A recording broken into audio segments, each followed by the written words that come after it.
original Right. episodes, it starts to grow on you, and I'm like, I'm on board, and then it's canceled. I'm Yep. like, Yeah. Nate, where are you gonna be? Yeah. I love the one Christopher Lloyd was in. Oh, yeah. Should stand behind us and like just look down at us like your children. Your Genreblast children. I don't know if this is gonna reach. Wow, that is the most Genreblast conversation that's ever happened. Scoot down now. All right, happy. We got more. Oh, moving the mic. I was like, why are we moving like this? It's a task. So I will probably just be off my No. Nathan, you can never be off me. Speaking of balance. Yeah. You can just, No, it says just pass the mic down the line. It's fine. I don't mind. There was only a way to baby bird the sound into all of our mouths.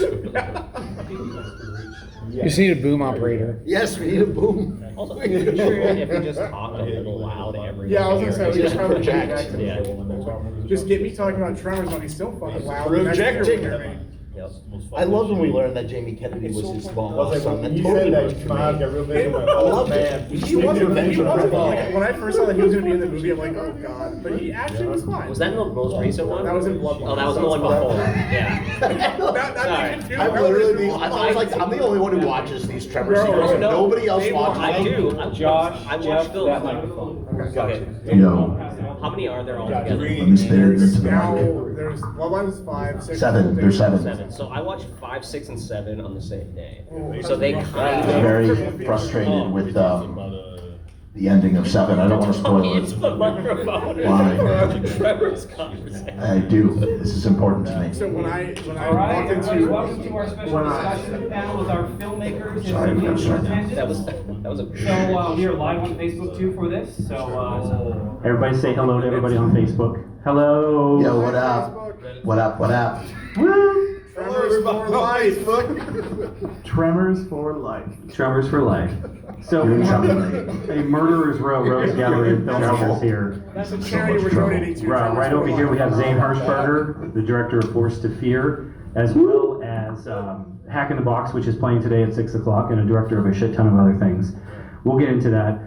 Jamal Hodge, writer and director, did Morning Meal, several other films, writer, screenwriter, just a man of jack of all trades, master of all too. So, John Hale, the director of The Conduit, which is playing here at 6 o'clock, and also working on the Worst Laid Plans feature film anthology, which is coming to Genreblast this fall. So has done a couple other shorts too, including a Killer Reindeer short, which was a lot of fun. We got Mr. Personality himself, Mike Lombardo, is up in the hizzy.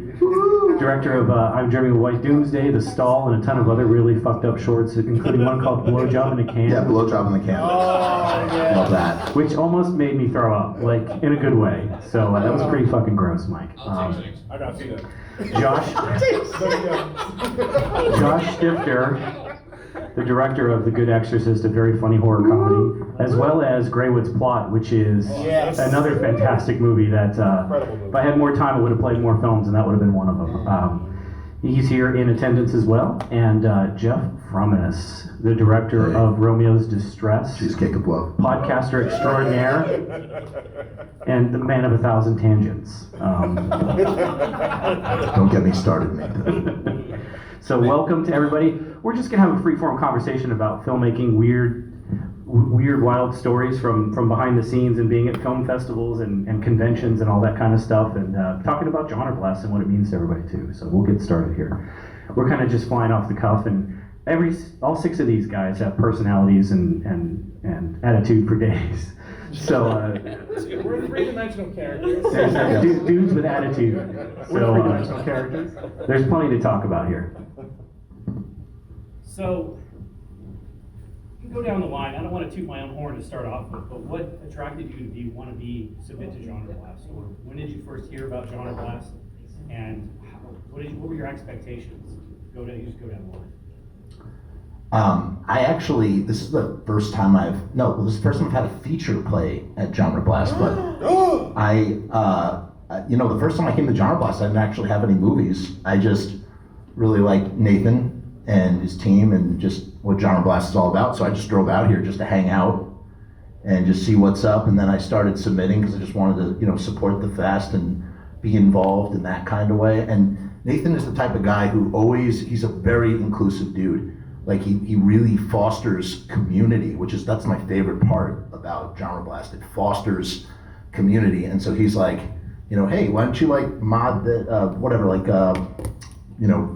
moderate this conversation, just to like get people involved. And I just think it's really awesome. Like, I love that. I like inclusivity. I don't like exclusivity. I think it sucks. And you can see that at film festivals. Nothing in particular, I'm just saying in general. So. Yeah, just speaking to that really quick, one of the things that Genreblast does really well, the inclusivity at some festivals, it's like if it isn't 1,000 people, it wasn't a success. So like some of the bigger festivals I go to, it feels like the people who run it, all they care about is the numbers and how many people showed up, what went down, what they can brag about. At Genreblast, there's very much this like feeling of just relishing in how great film is and the people who actually get it. So like, I like that mentality, but I think the only reason I even checked out Genreblast is actually because of John Hale. Damn right. Yeah, you were like, dude, why aren't you submitting your stuff to this fest? This is the fest for your stuff. And so I submitted Greywood's plot and got in, and actually I think I won Best Picture that year, and was like, it was amazing, like so great to see, even though I couldn't be here, which is why I'm so excited to actually be here now. But I love a festival that really loves the movies and cares about what they're showing, like that last block of films, which I can't believe we all sat through. I loved it. It was amazing, but we made it through that. And that to me is awesome. So that's why I love Genreblast.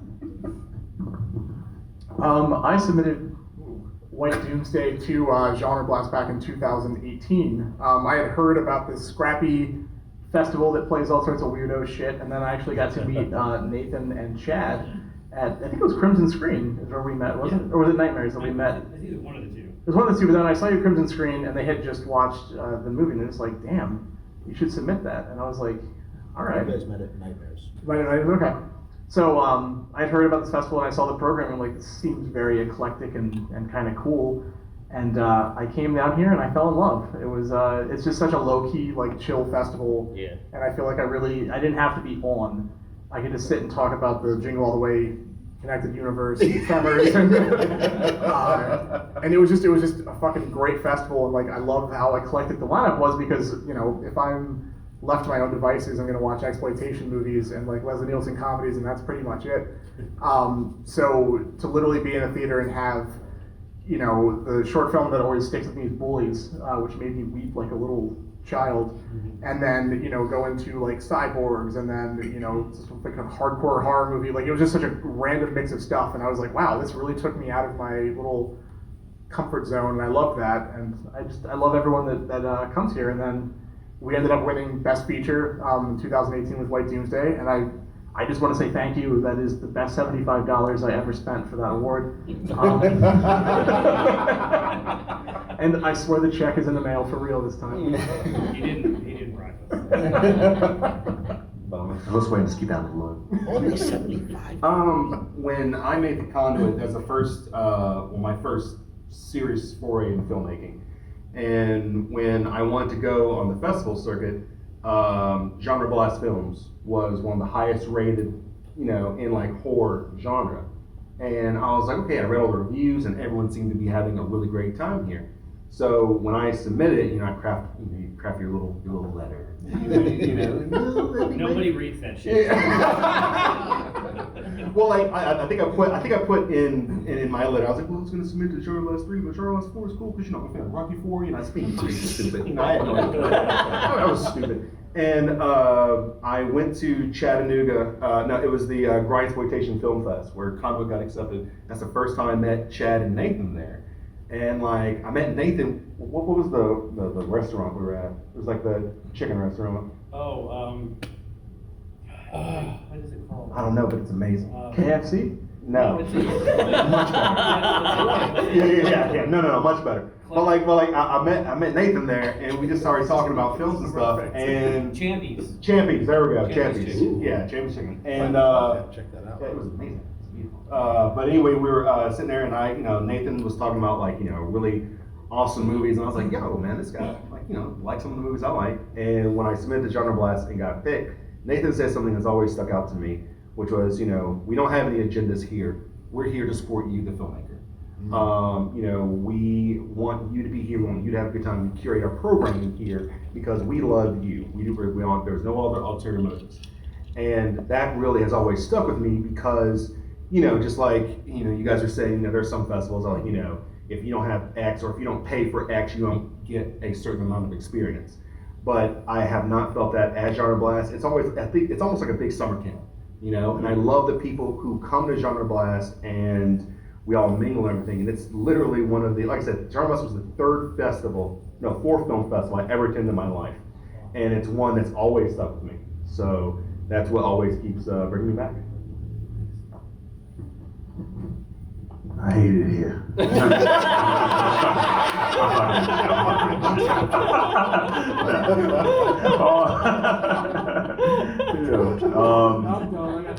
Genre blast. I think the first time I submitted was I heard about it at Nightmares from somebody actually, as well. And then I saw it again, and I was like, yo, man. It has like this ill neon letters. I was like, oh, that looks pretty cool. Oh, you did? Yeah, that was later. Yeah, that was dope. I'm sorry, look at that. You changed my life. You changed my life, brother. You heard it here first, folks. But, I saw it. Everybody looked kind of cool. You know what I mean? I was doing some research on you, Nate. Looked you up. You seem like a cool dude. Cause I was like, yeah, background check. It was like I was over in Virginia, and I was like, oh man. I was like, well, it's not really the deep South, so I'm coming from New York. I was like, let me come just to the South. Yeah, not that deep, bro. I was like, all right, I should be all right. But I was like, man, it was just great. The vibe here is very it almost feels like a family of artists, like a troop. Yeah. Every year, every other year, you just look forward to seeing, what's John gonna have? What's Mike gonna have? You become invested in everybody, the other artists that come here, and you just want to see their new offerings. Like, oh shit, I'm on the genre back to see what the new offering from this person or that person, and I just love it. I love that morning meal. I wasn't able to attend in person. The first time, I was just happy, a lot of people hit me up online, like trying to hit me up. He's like, yo, dude, I was like, who's this? He's like, dude, what did you make? This is fucked up. Man, people just hit me up. I was like, who are these people? In my Facebook, I was just like, what is wrong with you, man?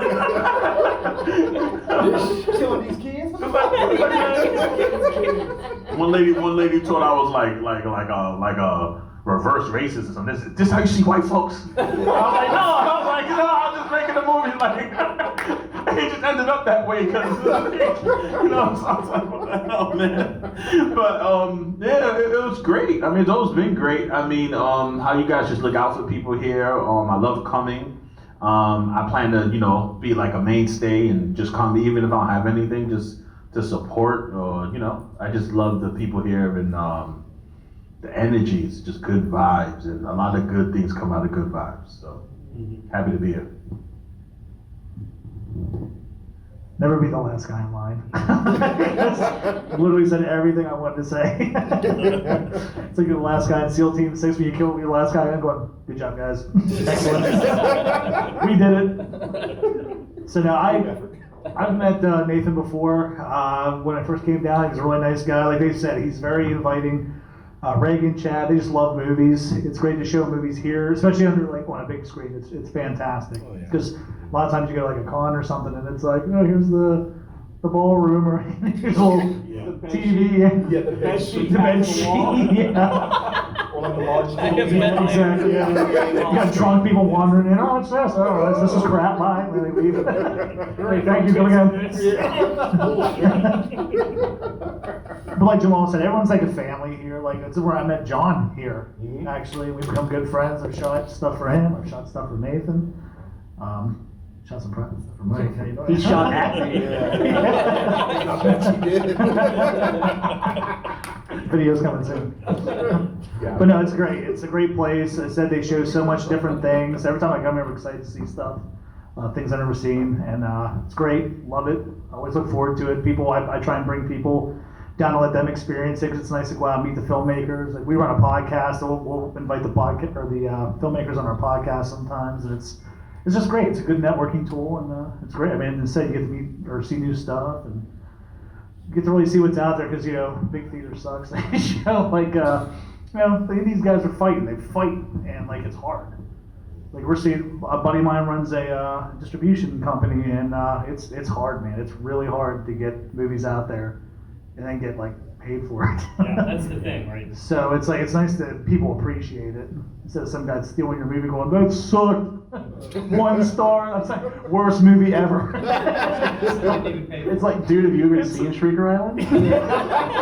It's either worst movie ever, I can make this in my backyard, everyone upvoting it, or friends or family. It's like, so no, it's a great place. Nate's a great guy. So thank you very much for doing this show. It's awesome. Oh yeah, no problem. So everybody has a moment in their career where they're like, why am I doing this? Should I quit? Should I go and just get a job? And because you've got family members or a spouse or significant others, like, this is fine, but you really gotta like get a real job eventually, right? You know what I mean? Everybody's had that kind of moment, maybe not. But was there ever a moment where you kind of felt that way and then you were reinvigorated by going to a festival, or someone said something to you about your work that you were like, you know what, I'm gonna stick it out? Have you guys had that moment in your lives? Talk a little bit about that. Yeah, this has definitely been my experience. And, when I was making my first film, I was a waiter. And when things weren't working, it was an 18-month production period on and off. And when things weren't working out, my immediate thought was, if you don't finish this movie, then you're nothing but a waiter. So like, you have to finish this movie. It was like I can't let this day job define me and what I do. So like, I have to do it. And here's the thing, here's the problem.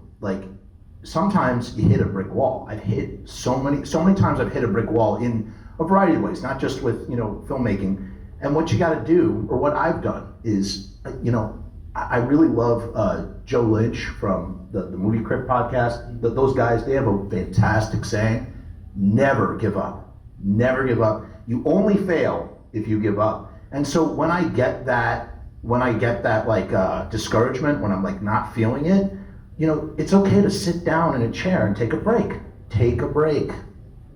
You don't have to just take a breather, watch some movies, go about your life, go about your day job, go about whatever. Your day job doesn't define you. And then what happens is, at some point, lightning strikes and you're reinvigorated, whether it's you go to a festival or whether you just, whatever might happen, and you get back on the horse and you go, all right, time to do this. And so it's just and then you look at the big picture of it all and you go, oh, that was just a hiccup in the road. And I need to zoom out and remember what the big thing is, not worry about these tiny little obstacles. So just, never give up. Yeah, that is a really great point. And for me, you mentioned the day job thing. I think a lot of us probably have day jobs. It's more about the free time, because that's what you're giving up. You're giving up these moments where everyone else is going I'm gonna relax, I'm gonna go on vacation. My vacation was Greywood's plot. My whole mentality when I made The Good Exorcist was, we're gonna be on reality TV. We were making it, Daniel and I knew we were making it for $7,000 with Robert Rodriguez's, reality show. Nothing good has ever come from reality TV. Nothing. So we went into it with that mindset, and we were like, okay, so let's go on a dad vacation. Like, this is our vacation. We get Vacation. we get to go ditch our families for a hot second, make a movie, and if we don't make the movie, fine. If we do, awesome. But let's not ruin what we can do in this moment. From watching everyone's stuff, a lot of what we're doing is just like living in the moment and being like, what can we do right now? Like Jamal was talking about, you know, his actress was laying down after crying and being in this place, and he's like, I'm gonna go film this shot of smashing a kid's head. As fucked up as that sounds, that's what you do as a filmmaker, as an artist. Like, you have to do that, and that's the stuff that inspires me. You find the moments between the moments to make your art, and I think that's what a lot of artists do, and that's the kind of stuff we talk about at Genreblast that like really hits home for me. Yeah, I mean, I definitely agree with both of you, especially with the hitting a brick wall. I'm a fucking crash test dummy at this point. Doomsday took 3 years to make, and without the guy over there, Eric Mearns, my co-producer, I would have probably, I don't know what I would have done. Not finished. Yeah, there was 3 years to make that movie. But the thing is, I always say during talks like this, I tell people I'm the guy actually saying, go get a real fucking job. Because you can't do anything without the stability that offers. But that doesn't mean you can't make things. Yep. Having a day job is fine, and it doesn't define you. But you need that money, and you need the vacation time. And the thing is, we're all lunatics, and we're gonna kill ourselves to make this stuff. And at the end of the day, you go to your day job, you grind it out for 40, 50 hours a week, whatever, and it's just a paycheck. But your movie, when you die, those 1-star reviews will still be on the internet.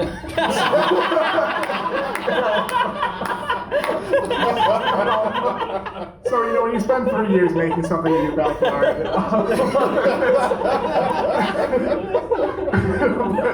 but seriously, the thing is as I'm gonna use the A word, the artists. All we're really doing is just graffitiing our names on the wall of infinity, just saying I was here. Yep. And that's what it's about. And it's terrible, and it's an awful way to make a living or to spend your life. Really, it really is. It'll ruin your life. It'll destroy your relationships. But that's I say that creativity is a compulsion, not a choice. And as long as there's other lunatics here that can enable that, I don't foresee myself ever giving up completely for a good long while. Yay.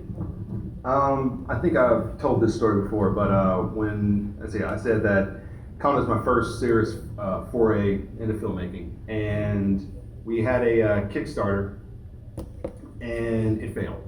And it didn't really mess with me that bad because my wife was 9 months pregnant, and we were getting ready to have kids. So I was like, well fuck this. When my son was born, he was about 24 hours old, and I'm sitting there in the chair rocking him. My wife's in hospital bed, and I was like, you know what, responsible people. This is kind of foolish. I say, maybe I should stop. I should be a dad. That's what my responsibilities be. And she said something that kind of similar. She was like, "So you're still doing Conduit, right?" And I was like, I don't know, maybe. And she said, "You shouldn't give up, because I know how much that means to you. We can make it work." Mm-hmm. And when she said that, that kind of reinvigorated me. And I said to myself, and I was fully prepared to do this, if this film sucks, I could stop right now at 33 and find a new career. Maybe I can be a dock worker, something. It's never too late, John. Yeah, it's never too late.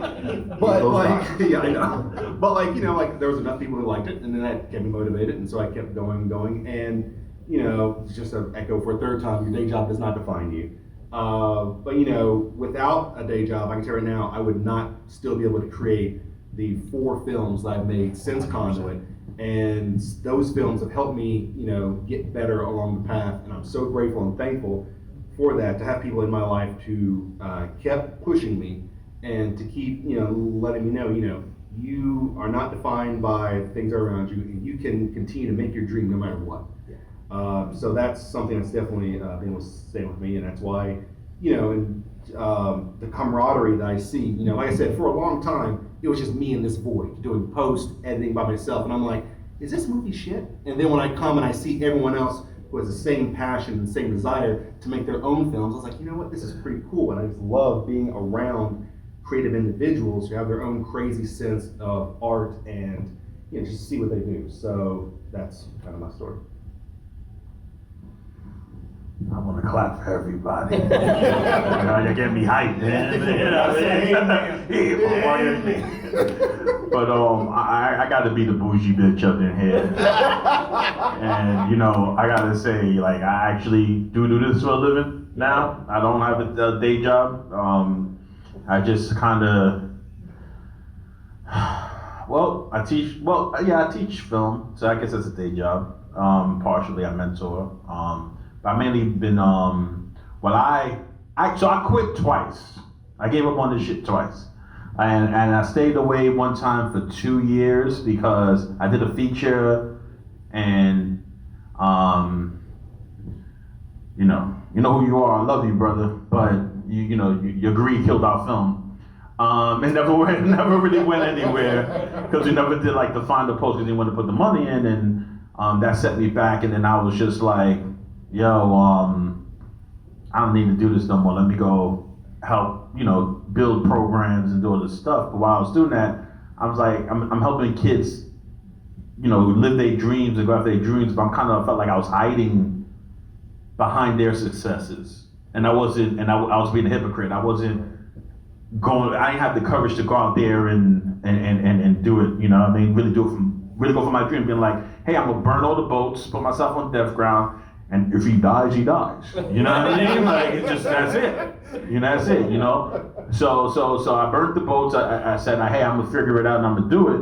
And once I had that level of commitment, things started going my way. I got to direct TV. I started getting jobs. But what I started realizing is that the main thing that people don't tell you about being a filmmaker, if you want to be a paid filmmaker, is that you have to learn the art of negotiation. Most of your time, especially if you're a director, you are a negotiator. That's really a large chunk of your job when you negotiate for money, locations, stuff like that. So you got to really learn that, and you also got to learn the business of filmmaking, because a lot of times we're just artists. We're not most of our lives we're entrepreneurs. We're our own business.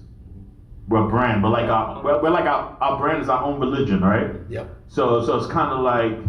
You gotta market it. You gotta know what it stands for, what it means. You gotta enroll people into it, and then the money starts coming in once you connect it to like some sort of bigger thing, a movement, or it's fun. It's fun, but it's also like It's work. It's work. It's work. Exactly. Big So I started looking at it more like that, and but for the last 3-4 years, I've been kind of just living being a filmmaker. Thank God. Predominantly, but I just really feel like for me, like after quitting twice, it's like I think everybody who comes to me like, I don't think I can do this no more, I tell them like, yo, you should stop, because I feel like if it's really a calling, you'll always come back. You can't get away. You're in the gang, no matter what. You've been hazed in. You can't escape. You can't escape this shit. Yeah. So like you need to know. Sometimes you need to walk away from something to see how much it truly means to you. If you can really get away, and like you said, it's a compulsion. It's not a choice. And that's why I think most regular people don't understand about artists. A lot of the times we don't want to do this shit. We don't have a choice. We have this thing in us that we love more than ourselves. And unless you love something more than yourself, you can't really understand the artist. It's true. What is it? What did they say in rehab? Quitting's easy. I've done it 100 times. Exactly. Well, just like anything, you always hit walls, the whole jump, and I actually kind of like challenges. So there are times you'll sit down and go, "What the fuck am I doing? Pulling your hair out," especially in editing. That's one of the worst places I hate to be. Because I'm saying, is this thing even coming together? I have no clue.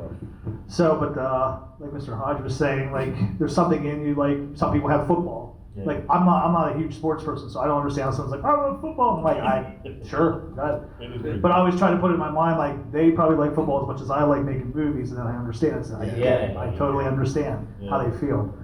So that's what pushes me on. I love telling stories ever since I was a kid. I used to write stories, and after a while, I was like, I'm gonna try and convert them to film, like so people, because no one's gonna make it, no one's gonna come and say, "Let me see your story." You got to do it yourself. So I always like that about just making things myself. I think it's cool. And I said, luckily I'll be able to meet people who share the same like passion, and they want to see the projects come alive. And like I said, it's something like Genreblast, you can see it on the big screen, and you're just like so proud of it.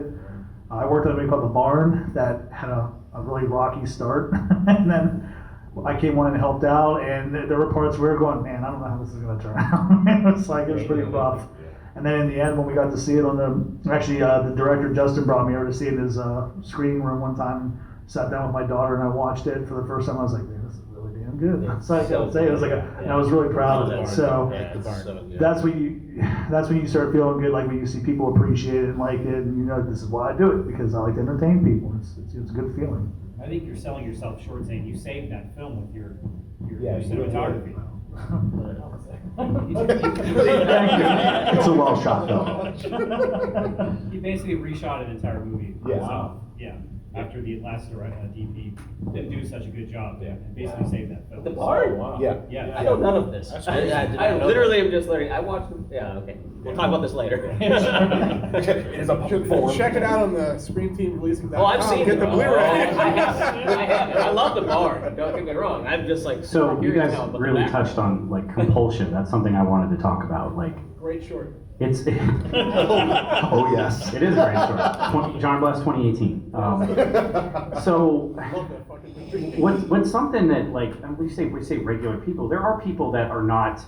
They like to go to see movies. They watch movies. Maybe some people in the audience, but they have no desire to be a filmmaker or a writer or anything. Like for example, you can be a fan of something like comic books or anime, or like I'm a big fan of pro wrestling. I'm a huge nerd for pro wrestling. I just love it. I've watched it since I was a child. I have no desire. Never in my life have I ever had a desire to be a pro wrestler. I'm just a fan. So there's a dichotomy there between people who feel like they have to tell stories and people who want to watch those stories. And it's a weird balance because sometimes people cross that line. What is it about filmmaking, or just being a storyteller, if you will, because I know a lot of people here write too. This weird thing, like why don't writers just write their story and then it's for themselves and then they put it in a drawer? Like why do we have to share our stories with other people? It's not necessarily an ego thing all the way through. It's almost feels like an inherent desire to communicate, like in your own weird way. Can you guys talk a little bit about why you want other people to see your shit, basically? Yeah, I really like that word compulsion. I think that perfectly describes it. I also think it's, I've heard Kevin Smith say this a lot of times on his podcast. He likes who he is when he's doing this. I like who I am when I do this. I feel like I'm in my element. It comes to me naturally. And I don't mean that I'm sitting there at a day job, like struggling to work the constant contact, but yet when I'm in my element, trying to make something, I just intuitively know what to do, in the sense that I don't know, it's just something that I like to do. It's like, why does a candle maker make a candle? Because he can. That sort of thing. And that's how I feel about that, I guess. I don't know, it's just, and for me, as I say often, I never shut the fuck up. And I like talking, I like communicating, and I like sharing the things that are inside of me. And so I think it comes from that place. And here's the other element. Why not just stick it in a drawer? Sometimes there's different levels. Sometimes there's such satisfaction in composing a really great tweet and just sending it through. It's this short little burst of thought process, and you just put it out there. There are different varying degrees. Podcasts are great because you can literally think of anything. It's like the fastest form of animation. Animation can come up with anything in your mind. Podcasts, you just got to speak it, and it's out there in the world. It's like the fastest form. Making a film is taking things to a next level. Making a film is literally willing something into existence. You are literally taking what is in your mind, and you are willing it by your will. Because here's the thing, the ultimate reality is, if you are the driving force behind a film, if you are the writer, director, producer, that film is no one's gonna give a fuck as much about that project as you. Even if someone really gives a fuck about it, nobody is going to give a fuck as much as you. And so you are you could call, maybe it's ego, maybe it's will, I don't know what it is, but you are literally pulling thoughts, intangible things that are inside of your head and projecting them out. Somehow magically they get onto media, and then that media gets projected onto the screen, and people are seeing, the closest approximation of what you're able to execute from your head. So, and that is a rewarding feeling. That is a euphoria, a rewarding euphoria in and of itself, to think, can I do this? Can I actually do this? And then when you can, and when you do, it's a self-esteem booster. It's like, it's a, and I promise I'll shut up after this last thought. It's a validation of me trying to express myself, I guess. Damn, Jeff. Yes, Good. that was really great. I hate it. Absolutely hate it. If no one asked me to show any of my stuff, I would put it in a drawer and no one would ever see it. But too many people work on it, and then I have to show it. It's all their fault. It's all their fault that my shit gets shown on the screen, like legitimately. I love it. I love it to death, and seeing it on the big screen is awesome, but I only see the flaws as the filmmaker. Yeah. I only see the negative as the art. Like, I watch it with an audience and I'm like, why? Why is anyone watching this insanity that I put out there? And I kind of like, I've learned to just sit and enjoy it and be like, well, you made the thing. Let them decide what they think. And you made the joke about the 1 star, and I've learned to love the 1 star because I truly. I learned to stop worrying Yeah, about the 1 star. exactly. Like, I am straight up Doctor Strange loving all of the people, because like, we're making things for nothing. For nothing. It's our blood, sweat, and tears, and no dollar bills. And if you have a couple dollar bills, great, but they don't go as far as you think they do. And when you talk to guys who make $1 million movies, they still don't go as far as you think. And you come to terms with that. And like, so for me, if I could put it in a drawer and no one sees it, I would be very, very, very happy. But I love that people continue to watch them. And it's validating, it's important, but it also is, I have to just be like, yeah, I did this thing, and now I have to move on a little bit. So I just do it for the glory. No, but seriously, it's the money. It's just the money. All the smiles you get. All the mink coats that I've purchased on the profits from White Doomsday are just. No, I first learned $20. We'll get together later behind the. Boom. I first learned that I loved making stuff when I was a kid with my creepy crawler oven. It's probably like 1993. And I pulled that little fucking multicolored Frankenstein out of that mold, and I was like, oh my god, I made this thing. It didn't exist before, and from then on, it was just a downhill slide. I make things because it's a way for me to express myself, and it's whatever anxieties or horrible things are going on in my life, or back when I was a happy human being, it was just like stuff that I thought was funny. It was just me and my friends assing around and just making stupid shit to entertain myself. And if other people liked it, great. And I still have that feeling, even before I got into like the festival world. Just make it, and sometimes I have to remind myself of that, like, don't fucking think about what the audience is going to think of this. Just make the thing you want to make, and just do it. You used to do this because you loved it, not because you were like, oh, what if I don't do this, this, and this, I'm not going to get into this festival, or I'm not going to get this award, or whatever. Who fucking cares? It doesn't matter. It's, again, just to go back to it, it's a compulsion, and I love doing it, and it's a way for me to, it's a good exorcism, if you will. Yes.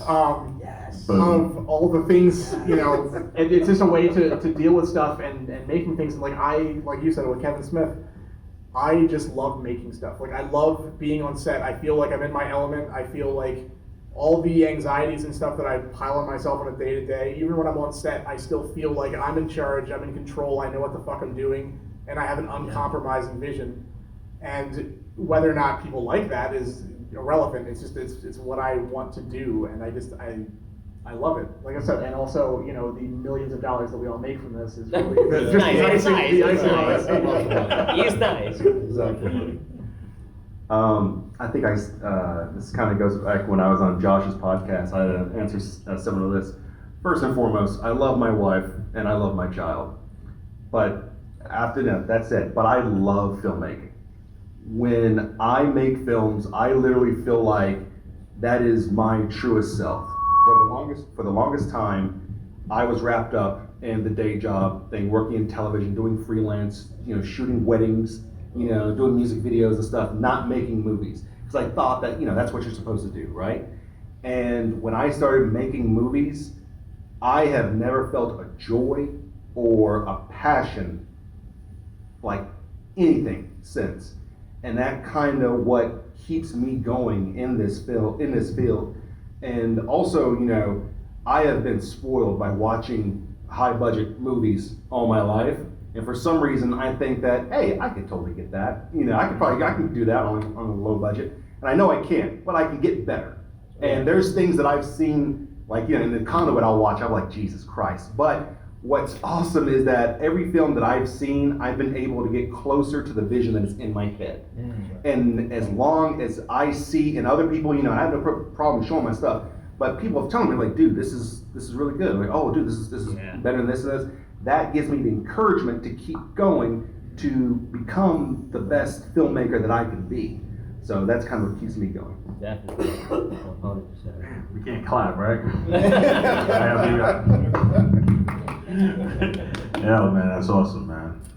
I got nervous when you started off saying I love my wife. I was like, where's it gonna go? Where's it going with this? But this film shit. Families fleeting, Film lives forever. Oh man, Pain is temporary, film is forever. Yes. So for me, I mean, damn, I almost see it as this is gonna sound, I'm really fucking pretentious, so this is gonna sound real off the wall. So in this I'm on a holy quest, I would say, with art in general on some level. I feel like it's a spiritual undertaking to me, because what I mean by that is, it's like you were saying, Jeff, about manifestation, taking things from the unreal and making it real, the unseen into the seen, and everything is like that, but we forget. Like, even those chairs was an idea in somebody's head, Yeah, totally. and then somebody made it real. They willed it into being. Everything around it, his mics, everything, right? But I just feel like in our time, when nobody really trusts religion or these religious figures or politicians, who's going to give context to life, right? And the theater, it's like it's the last cathedral where people from all walks of life can come in, sit down together, and have a shared experience. You know what I mean? So it's almost like we're like the high priest of the modern age. You know what I mean? Because it's weird. We don't want to think about that, man. Because the theater is our church. Yes. And, Cathedrals, yes. Yeah. This is our church, and this is where we come, to our sermon. Because everybody, Hell yes. we're ministering to everybody in our own brand and our own vision, but the things that are the most personal are the most universal, right? Yeah. So people who are on your same frequency is going to connect to you, or connect to you, or connect to you, or connect to me, right?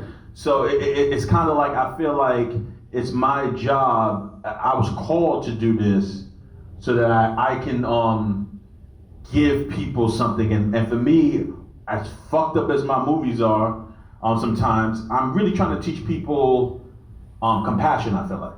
Or so it's like in Morning Meal, I'm trying to show you what the absence of compassion looks like when you, or how pain can take that away and dehumanize a person. But I want you to still see their humanity and understand that, hey, if certain traumas happen to me, I could potentially become a monster. You know what I mean? So I'm always trying to create that sort of like empathy, or that sort of compassion, where you can understand that another human is as alive as you are. In what I'm trying to do, I feel like that's my calling. Everybody has their own calling.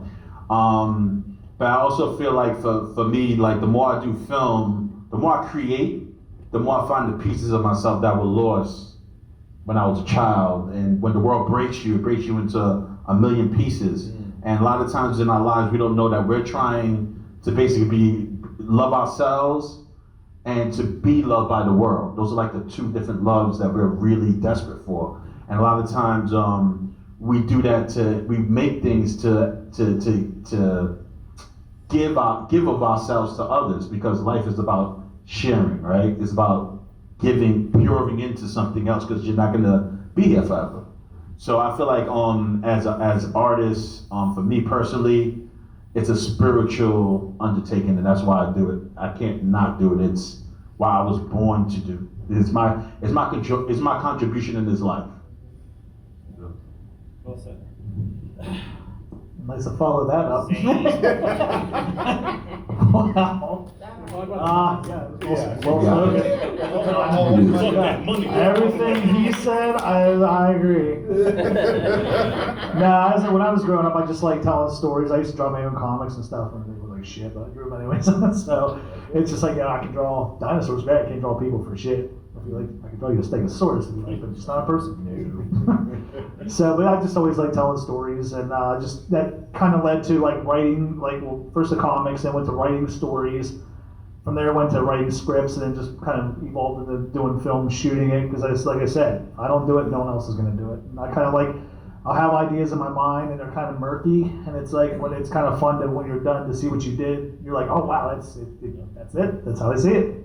And I don't know, just it's always an interesting process. So I kind of like challenges sometimes. Like I was saying, Forced to Fear, we had a girl drop through this elevator roof, and I was like, you can do this. And my other guys, like my co-creative Chad Bruns, was like, no, we can't. I said, yes, we can. Yeah. Like, you're incorrect, sir. We can. So I kind of like doing that, just trying to figure things out, more like from an engineering stage, just going, we can do this, we can do this. Yeah, I like that challenge, and just telling stories, having people enjoy it. See, entertaining. I like to entertain people. I can make them laugh.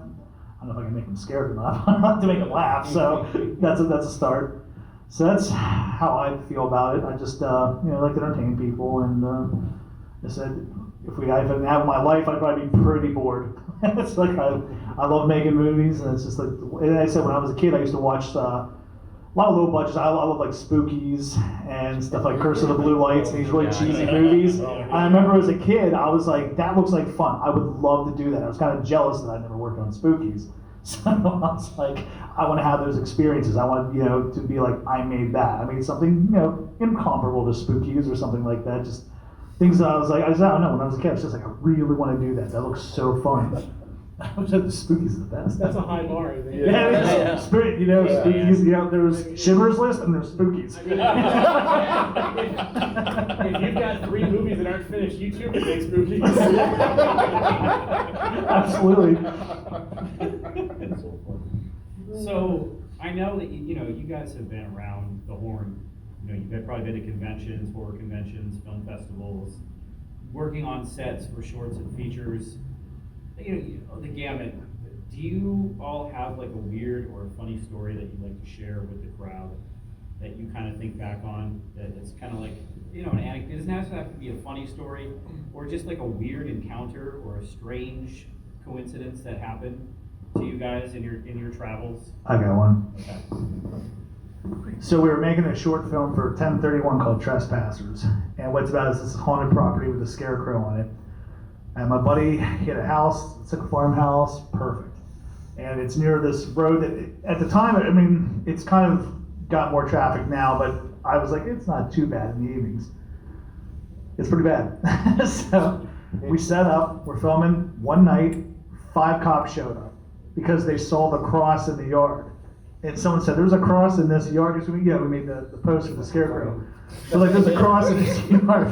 So 5 cops showed up. 1 cop was from a different district. He came in because I just thought it sounded interesting. I wanted to see what was going on. So they show up, and we're like, what the heck? And the guy's walking, 1 cop's walking over the scarecrow. He's not going to jump off that post, is he? I'm like, no, but please don't shoot it. But yeah, it was pretty crazy having like 5 cops show up just for a stupid movie. They all wanted to check it out. They wanted to check it out. So the guy's like, I just thought it sounded interesting. Came out to see it. He gave me his card, and he's like, you get a copy of the movie, here you go.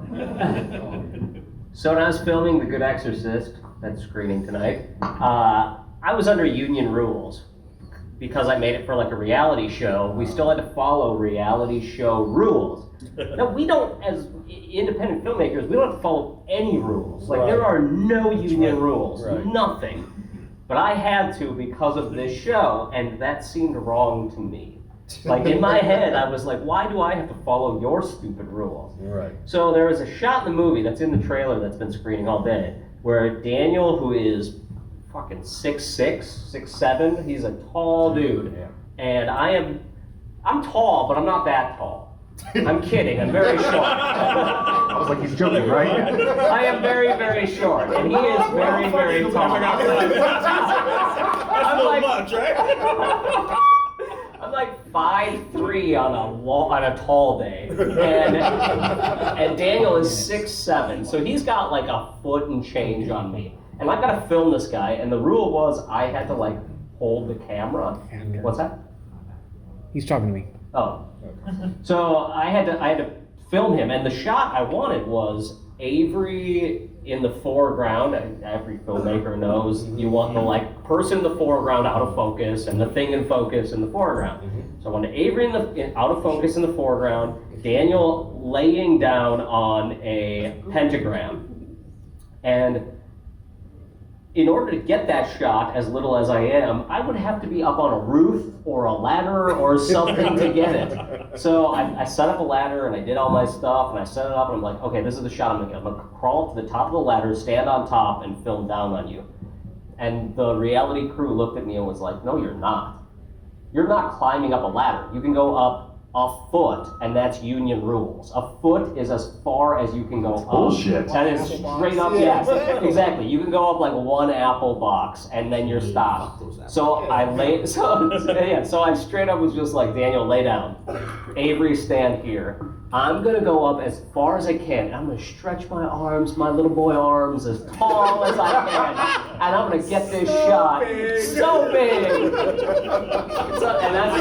they're like, okay, little guy, you do that. That's fine. And I'm like, and action. And I ran the fuck up that ladder to the very top and stood at the top and was like, stop me now! And everyone, like literally, the reality, who's short now, motherfuckers? And the reality crew all just like circled in on me and stopped the shoot. They're like, get down! You gotta get down! And the shot that you see in that movie is the like 5 seconds I was able to get before the reality crew shot me down.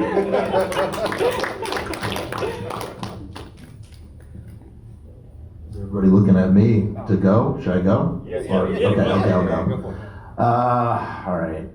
What is this? What crazy film story. Crazy film stories. Tell the story about the gravedigger shutting you down, because it says in the credits, gravedigger. Oh, you saw that? Yeah. Fuck you. Yeah, I did. Well, I mean, we snuck into many cemeteries to make my movie, and sometimes we snuck into cemeteries at 2:00 in the morning. Which, I mean, listen, it was not a smart thing to do, and it was not a safe thing to do because, it's funny, at the time, didn't give a shit, but like, especially with like things that have recently happened, I like reflect back on my own experiences, and I thought like, like we had a shovel with us, so we had a shovel, and we were in a graveyard with a camera at 2 a.m. You're just looking for love in all the wrong places. Yeah, and it's just like, and it was funny. I'm making a movie about pedophilia. The AD that we had for one day, we only had an AD one day. It was the one time we did, and he like left all his stuff in the car. I was like, why? What do you? He's like, he didn't want. He was really convinced that the police were going to show up, and we strategically chose this cemetery because it was very close to street lights. So we actually had some light because we couldn't bring lights in with us, because if you see a light in the pitch black cemetery, that you're gonna know someone's in there doing something at 2 o'clock in the morning. We did have a light. Actually, if you see that shot of Romeo when he's hunching around, there were 5 cemeteries we used, and that one we did use the spot. That was the only time we used the spotlight in pitch black, and someone could have tripped and really hurt themselves amongst the tombstones. But I don't know what would have happened if a cop had found us in the cemetery with the shovel and the camera and asked us. And we, there's SUNY Purchase, that's the local college, And you know what I said to everybody, what I always say is, just say we're from SUNY Purchase, and we're making a student film, and go like this, and hope for the best. And we got kicked out of as I said earlier in the Q&A, we got kicked out of the Sleepy Hollow Cemetery twice. And there's this guy, he drives around in this white minivan, so I had to include him in the credits. That was really important. But recently, we returned to that cemetery to film something separate from Romeo. Returned to that cemetery, same one that I used to do, that we filmed at 2 o'clock in the morning. I remembered that to go to that cemetery because we didn't have any problems, even though we could have. And I shit you not, when we got out of that cemetery, and it was not 2 a.m. when we went, but it was night, we needed it at night, there were absolutely cop cars waiting, and this just happened in the fall, in the winter. And we were driving away as the cops were rolling into the fucking cemetery. And we're just like, yes, got away with it again. You know, third time's the charm, so we probably won't be returning to the cemetery anytime soon. So when we were shooting White Doomsday, there's a lot of abandoned locations, and we absolutely have permits and permission to go to all of those abandoned locations and shoot things. Of course. But the one that stands out is, and I told this in the Q&A, there was the scene when we first were introduced to Santa Claus. We called it the Forbidden City. It was a lodge in the woods that had burned down, and I guess they demolished the buildings, and then they ran out of money and never cleared the rubble. So it was just this massive set of ruins that looked super cool and had these giant chimneys. So we're like, oh my god, we have to shoot here. Problem is, people would party there, so it would get patrolled by police pretty regularly. Well, we waited until it was the coldest day on record in Pennsylvania in the last 60 years. It was -11 with the wind chill. Holy God! We knew that there would be no police, so we hiked probably a mile through the woods. About a mile through the woods, we duct taped chemical hand warmers all over our bodies. And poor Santa, he had boots that were cut up the back, so his skin was exposed. He had no gloves on. Guy did not complain once. So we're out there. We had someone stationed like at the edge, so if a police officer came, he could like call. And before I did this, my brother's a cop, so I'm like, so what's the worst case scenario that happens to us if we get caught doing this? And then I had to talk to all the casting crew. I'm like, so just so you guys know, we may get arrested, but whatever. So we started shooting, and What was the worst that could happen? Yeah, well, so I mean, he's like, well, you can get like a $3,000 fine, like all this stuff, and I'm like, ooh. He's like, but it's your first offense, so probably not. And at the time, the DA of the town I lived in was actually a fan of Real Splatter, my company, so he liked all our movies. I'm like, I gotta get out of jail free crime, right? My brother's like, don't Unless you literally have the card. It was at the printer. Hey, this is from Monopoly. So we ended up shooting, and someone kicked over a cup of coffee, and it froze in a 3-dimensional like wave, and I was like, "Oh, we're done. Can't do this." Wow. And then I'm gonna be jealous or greedy and do one more. I needed to get hair at the weave store for all the corpses and stuff that we were doing in the movie. So I go to the weave store, which is run by a really, really lovely, like 70-year-old Asian man. He speaks very little English. And I go in there, and he's like trying to ask me if I need anything. I'm like, yeah, I need like this kind of like human hair, not like the Kanaka. There's a whole bunch of different kinds of hair and stuff for these corpses. And I'm like, it's gotta look like it's been dead for like 3 years, whatever. It's for a corpse. And when you're on set, you don't think about this stuff. It's literally your day to day. It's like, yeah, whatever. It's like, yeah, we're doing the bathtub corpse scene today, like whatever. Mm-hmm. I say this to this dude, and he's like one step away from calling the police, and I'm like, oh shit, this sounds terrible. I'm like, no, don't worry. It's a corpse, and I start talking, and the more I say, the worse it gets, and I'm like, oh my god.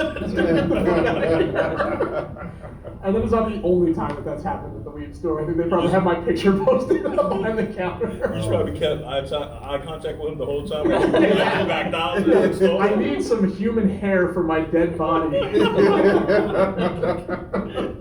But you don't think about this shit when you're making a movie. It's like its own weird little world, I got a really, really quick one because I know we're probably getting tight on time, maybe. It was not on one of my films, but it's a film that I worked on called Goat Boy. And it was, and it was from a filmmaker named Zach Lavin, and we somehow got permission to shoot on this barn out in the middle of nowhere. It had lots of fields and grass and everything. It was all right, cool. And in the script, it says that Goat Boy is trapped under the floorboards of this place, and his mom kind of puts him down there to hide him from his dad, like this religious zealot. And I was like, all right, cool. We're going to this location's going to have that, right? And we get there, and it's just a barn broken up into two sections. One, there's like flat wood, and then on the other side, there's just hay and like a ladder, and then there's like an upper section. And I was like, hey, so how are we gonna do this? He's like, well, I have this door, and he had like a little hinge, and he was like, I think we could just probably put it here, and that could, we could kind of shoot around it, and that's all I had. And I was like, and I could see he was a little nervous. I was like, wait a minute, I think we can do what you want. And then he was like, how? And I was like, trust me. And so I went and I put Duve on all the windows that were up there. And I know you guys know this. Remember, those newer CN 160 lights that can be powered on Sony V mounts or like double H, like 8 or 9 of them in there? Yes.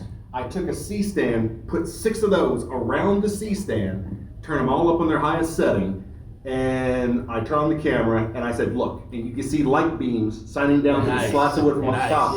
And then he was like, holy shit, looks like we're downstairs. I was like, I know, right? And then I took some hay and threw it up in the air and there's dust. And he was like, holy shit. And then he was like, well, wait, how are we gonna get the other part? I was like, watch this. Took everything down, got on the other side, now there's wood paneling down. I was like, where's your fucking door? And he gave me the door and it just hinged up and I knocked it down. He was like, well, the kid can't go anywhere. And it's like, this is why we make movies, to make our own reality. Yep. I said, we put the camera behind the door as it lifts up. We put the kid behind that so it just appears. We cut away to something else, then she slams the door. Then that side is the basement side. Yep. And my man looked at me like I was Jesus walking on the water. Yeah. So, I thought that was a pretty cool little on-set story. Jamal, you wrapping it up? Okay, I'll wrap it up. I'll keep it brief. I'll talk about something for morning meal. Kind of like the shitstorm that was sometimes. Trying to put that together. We were shooting that scene with the accident, and my crew was acting weird, my logistical crew, and I was just, they wouldn't make eye contact with me while I was working. So I was like, that's just a bad sign, right? We directing, and they're like, oh yeah, oh that's good, yeah, we got the next shot. You're like, wait, what the? Yeah. They're not trying to hold conversation. You tell your AD, when you trying to ask questions, you turn back around, your AD is gone. You're like, something's up, right? So I'm like, okay, I need to keep on working. I got to organize this scene. I'm seeing side conversations off to the side. I'm like, oh fuck, what is it? So I had known the makeup artist. I sound like an asshole right now, but he was fucking up, right? So I had like a backup person. You're like, you gotta do that sometimes? Yeah. So dude's like, not the only one, right? Dude's like, yo, I'm on my way, I swear. Like 3 hours later, I'm like, we're starting the shoot. He gets there, I'm like, where's your kit? Oh, I heard you had a spare person, but I'm just gonna use their kit. Oh my God. So I just lightly pat the side of his face. And I looked at him like that, because I was gonna kill him. And then I just turned and walked away. Last caress. I just turned and walked away. And then when I got back, I see like knights of the round. Like my lead producer's there, and he's standing looking at me. They're all making eye contact. I'm like, okay guys, what the fuck is going on? What's going on? What's wrong? That park that we scouted, that we had all the stuff set up for? Yeah, we got permits for it. Yeah, we did everything with the city. Well, the city double booked it. Oh. And there's a whole party going there. And this is why I like my team. While you were shooting this scene, we went and got another park, but we haven't scouted it. So while we're breaking down here, can you come over here to this part and let's try to fix it up? So we got to the park and there's nothing there. There's no benches. There's a baseball team playing in the background. I'm like, fuck. But then I was like, okay, well, we got to solve this, because I started seeing, hey, we got this playground over in the corner. Why don't we just steal the benches from the basketball team while they're playing and set up this whole scene. So that whole scene you see where she's first watching the kids play, that's all like crafted. Like we said all that shit, with different shit. We sprung different shit together, moved it, got the crew over there, and just shot it. You know what I mean? So that was like a crazy thing. Also, that scene where Ruya's walking out there on the steps and stuff, it's literally like the first week of November. is freezing cold Yeah. in that scene. And yeah, she was a trooper. She didn't complain, but it was the beginning of maybe her hatred for me. And I'm joking. But it was, you know, she went through a lot to make that movie. But yeah, that's it. You know, a good crew makes a. That's amazing. You know, A lot of get crews done. would Makes never the do world that. go They'd just round. be like, what do we do? right? What do we do? Yeah. So this was a lot of fun spending some time with these filmmakers. They're all very funny. They're going to be here for the rest of the night. So Sorry, that was my fault. if you want to chat at them or ask them any questions, they'll be here all night. And 6 o'clock, I think we've got a little bit of a break here. So at 6 o'clock, we're going to be back here for the shorts. A very eclectic shorts block. Hack in the Box is a really cool horror film from Zane. We've got The Conduit, which is an awesome monster movie from John Hale. We've got Chlorine from Cameron Kidd, a really cool sci-fi short. We've got The Things with the Glowing Green Eyes, which is a very fantastic short from Jeremy Herbert. Rakefet Abergel's Boo is also really good. And there's one more that I'm forgetting. Aaron Barakis' Sitting Duck, which is one of the funniest shorts that you will ever see. So it's a fantastic block of shorts. Be here at 6 o'clock for that. And then at 8 o'clock, we've got The Good Exorcist, directed by Josh Stifter, which is horror comedy, and that'll be the end of the night. So thank you. Thank you, Nathan. Thank you, Nathan. Nathan.